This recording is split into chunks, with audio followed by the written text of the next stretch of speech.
Chapter 9: Sound. Now, sound is a form of energy that produces a sensation of hearing in our ears and is produced by vibrating objects or surfaces.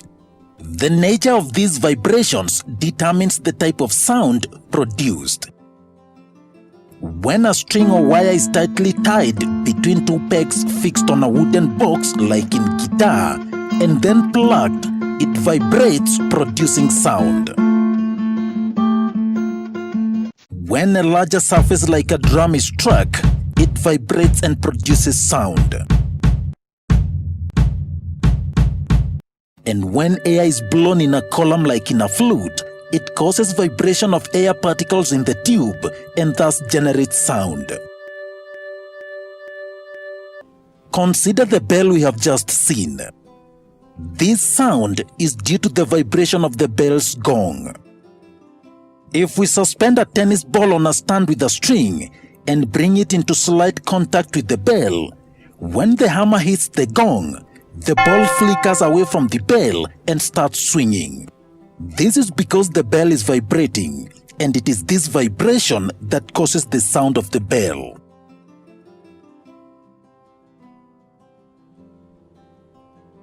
So, let's talk about production and propagation of sound. In order for us to detect sound, it needs to propagate from the source to our ears through a medium. Sound is propagated in form of mechanical waves, which means it requires a material medium to travel.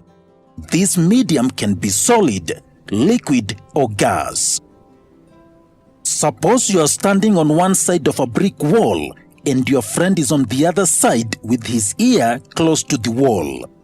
If you hit the wall with an object, your friend will hear the sound. Here, the medium of propagation is a solid. Again, if you place a bell inside the water container without touching the container and ring the bell, you will be able to hear the sound. The medium of propagation here is liquid. We are also able to detect the sound of a mosquito from a distance because the sound is propagated through air. Let us perform an experiment to show that sound requires a material medium for propagation. We take an electric bell and fix it in an airtight glass jar.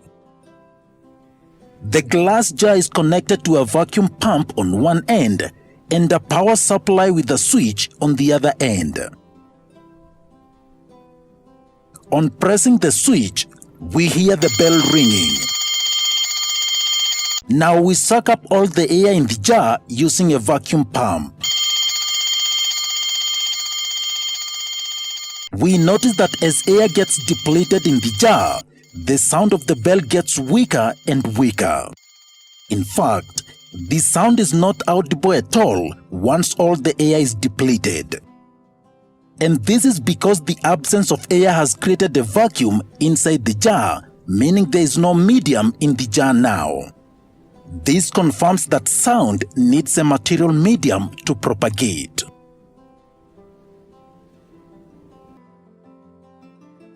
The vibrating surface causes a disturbance in the medium through which the sound propagates.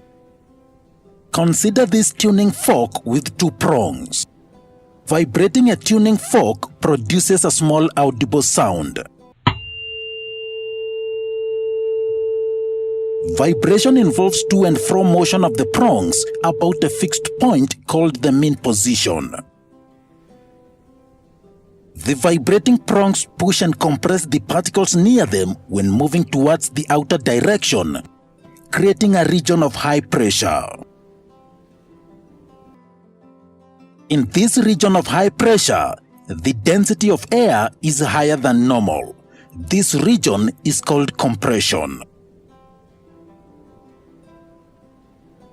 When the prong moves backwards, it creates a region of low pressure called rarefaction. In this region, the density of air is lower than normal. Thus, as the tuning fork vibrates, The to and fro movement of the prongs creates a series of compression and rarefaction in the air between the fork and the listener. These series of compressions and rarefactions constitute a sound wave that travels through the medium. Remember that the medium particles do not move, but rather they pass the disturbance onto their neighboring particles. So sound waves are mechanical waves, and specifically longitudinal waves. And this is because the particles in the medium vibrate in a direction parallel to the direction of wave propagation. A complete sound wave can be considered as a repetition of the pattern of a single wave. That is, it comprises a number of compressions and rarefactions in succession. The length of a single wave is the wavelength. This is the distance between two consecutive compressions or two consecutive rarefactions. Since a compression and a rarefaction follows each other in succession, sound propagation is a periodic phenomenon. The interval between two successive compressions or two successive rarefactions is a constant and is referred to as the time period or simply the period of the wave. The number of waves produced per second is the frequency of the sound wave. We also said that period and frequency are related by the formula frequency is equal to 1 over period. So if the frequency of a wave is 10 Hz, then we get 10 waves in 1 second, meaning that its period is 1/10 of a second.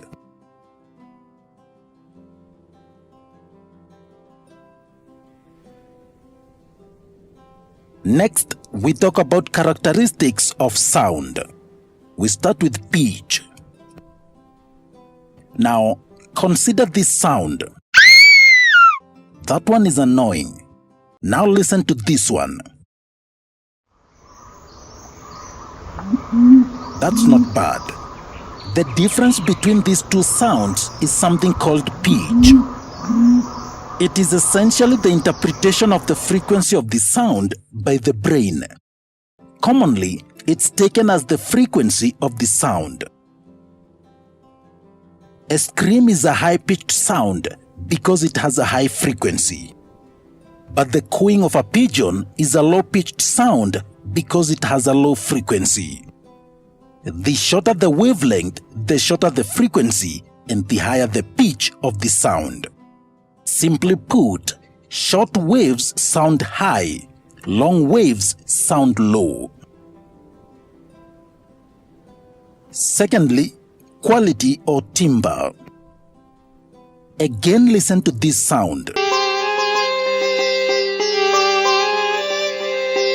Can you tell how many instruments are playing? Actually, there are two. One is a violin and the other may be a sitar.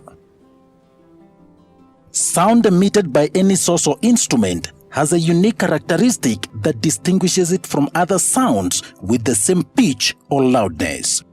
This characteristic is the quality or timbre of the sound. If you listen to the two instruments now playing separately,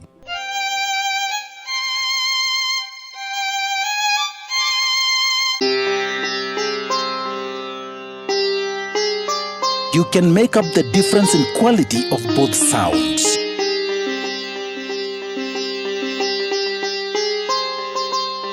Thirdly, tone. Now, have you ever tried to switch on a computer and it makes this sound? It is a disk boot error. If you listen carefully, you will realize that this beep is a uniform sound. It has a single frequency. So the sound wave shows uniformity. This is an example of a tone. A tone is a sound wave of a single frequency. Next, amplitude. Now, listen to these two sounds. Can we go home? Can we go home? What is the difference? This difference is brought about by a difference in amplitude. The loudness of a sound depends on its amplitude. We said that this is the maximum displacement of the vibrating particles from their mean position. A greater amplitude gives a loud sound, while a lower amplitude gives a softer sound. Listen to these two sounds produced by the same drum.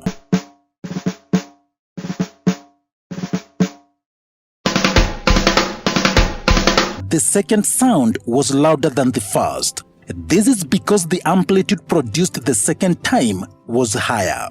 A loud sound can travel a longer distance because it is associated with higher energy.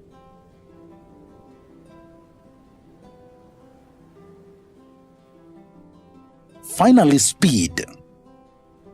The speed of sound is lower than that of light, which is why we see the lightning flash way before we hear the thunderstorm.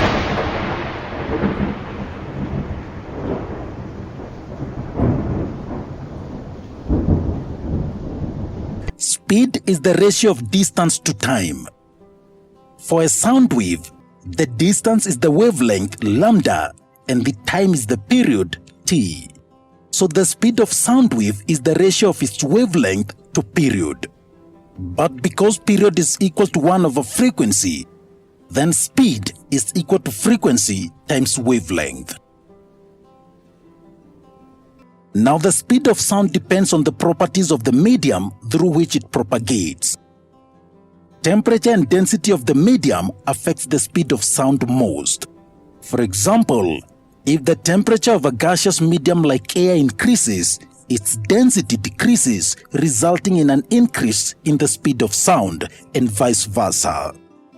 Other factors that affect the speed of sound in air are humidity and wind. High humidity results in increased speed of sound. Wind influences the speed of sound depending on their relative directions. Next, audible range. Now, whether or not we hear the sounds produced around us depends on their frequencies. A human ear can only hear sounds that are within a frequency of between 20 and 20,000 Hz. This range of frequency is called the audible range. We cannot hear sounds with lesser or greater frequencies than this audible range. However, different species have different audible ranges. Dogs, for instance, have an audible range much higher than that of humans, and that is why they are kept as watchdogs. They can hear many sounds that are not audible to humans. Sound waves that have a frequency less than 20 Hz are called infrasonic or infrasounds, while those with frequencies above 20,000 Hz are called ultrasonic sound waves or ultrasounds.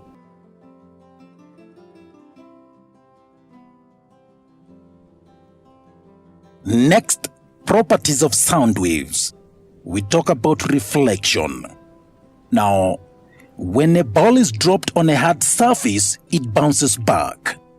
Both light and sound behave in a similar manner. A sound wave incident on a hard surface bounces back. This is known as the reflection of sound. According to the laws of reflection of sound, the incident wave and the reflected wave make equal angles with the normal to the reflecting surface at the point of incidence. The incident sound wave, the reflected sound wave, and the normal at the point of incidence all lie in the same plane. Let us demonstrate this using an experiment. We take two identical hollow pipes, PQ and RS, and place them on a table surface near a wall so that their axes intersect at point O on the wall. We then place a clock near the end P of the pipe and a cardboard vertically between the pipes so that the sound of the clock at P cannot be heard directly at the end S of the other pipe. Now we try to hear the sound of the clock at point S. The angle of the pipe RS can be changed by tilting it in a horizontal plane about point O. Here the sound is very feeble. That's a little better. And that is quite clear. This is feeble again.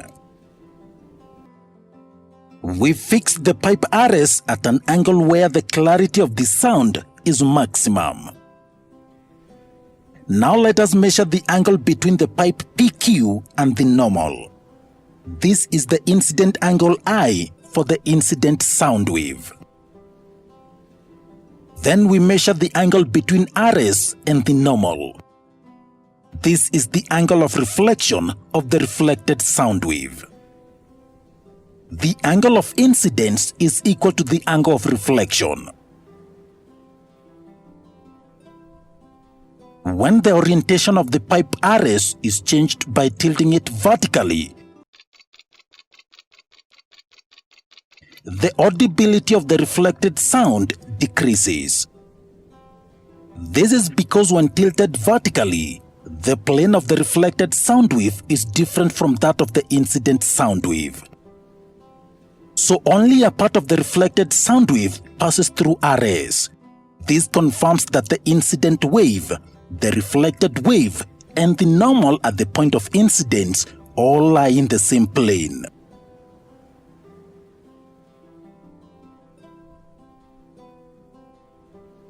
Next, we talk about echo. Now, it is common experience that when a person shouts in the open air in the mountains, they hear repetitions of the sound coming from the mountains. Hello! Hello! Equally, when a person shouts into a well, the same thing happens. This is an experiment. These are results of sound waves reflected off the mountains and the water surface. This is commonly called an echo. An echo is therefore a sound reflected from a surface. Consider a big room where a source S, a speaker, and a listener O are in the positions as shown. The listener may hear more than one reflection of sound produced by the source. This is due to multiple reflections produced at different surfaces of the wall. This makes it difficult for the listener to hear what the speaker is saying clearly. The reflected sound is heard until its intensity is lowered to a value where it's no longer audible and finally fades off completely. This phenomenon of persistence of sound in a closed enclosure due to multiple reflections of sound is called reverberation. Reverberation is usually minimized by covering the walls, the floor, and the ceiling with sound-absorbent materials like cardboard, thick curtains, and fiber. The curved ceilings of cinema halls and conference halls are designed to keep the principles of multiple reflections in mind. The curved inner ceiling ensures that sound is reflected to all corners of the hall so that there is even distribution of sound. In some cases, a curved board is placed behind the stage so that the sound waves produced are spread across the hall evenly. In cases where the halls are not designed properly, multiple reflections can lead to an uneven distribution of sound.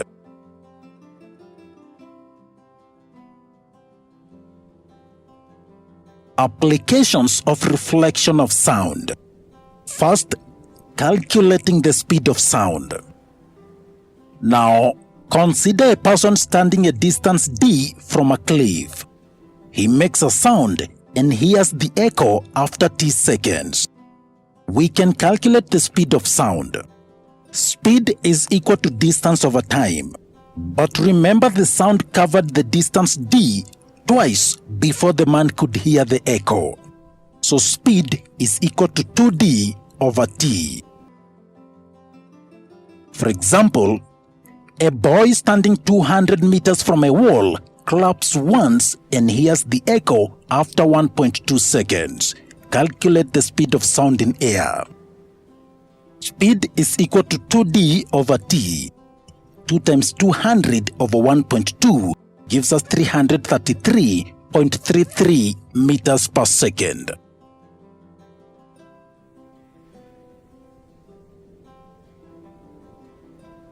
Secondly, sound navigation. The word sonar stands for sound, navigation, and ranging. It is a device that uses sound waves to measure the distance, direction, and speed of underwater objects or depth of the seabed. It consists of a transmitter and a detector fitted at the bottom of the ship. The transmitter produces and transmits ultrasonic waves that travel through water and are reflected back after striking an object or the seabed. The detector catches the reflected waves and converts them into electrical signals which can be interpreted. The distance of the object detected is calculated using the speed of sound in water and the time interval between emission and reception of the sound waves. It is an important technique in determining the depth of the sea or to locate underwater hills, valleys, submarines, icebergs, and sunken ships. For instance, let the depth of the sea be d. The sound waves sent to the seabed have to travel twice the distance from the ship to the seabed. Distance is equal to speed times time. So 2d is equal to speed times time. And so d is equal to speed times time over 2.